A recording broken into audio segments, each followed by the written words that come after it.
आज चाहिँ म सागबारीमा साग टिप्न आएको। माथिबाट आमाहरूले हेर्दैछ होला यति टिपिसकेँ। यो चाहिँ यत्रो यत्रो भएको छ, खाने लायक लायकको भएको छ, त्यो भएर टिप्दिएको।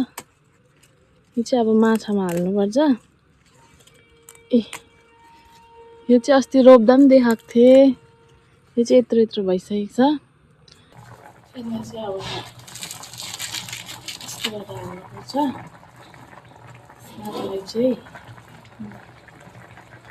अब यो प्याज कल्ली चाहिँ हाल्नुपर्छ यो माछाको मोमोमा।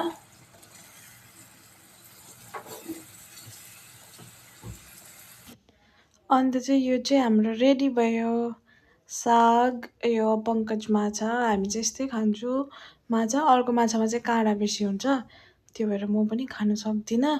अन्त यही खान्छौँ। यो साग चाहिँ यस्तो मिठो भएको थियो, त्यो घरकै भएर होला हो। त्यो यो लो चाहिँ मैले बोइल बनाएको थिएँ, यसमा चाहिँ पुरा फ्याट थियो हो, त्यो भएर चाहिँ यस्तो तेलसरी भएको छ। अन्त चाहिँ साइडमा निम्बु प्याज, अन्त त दामी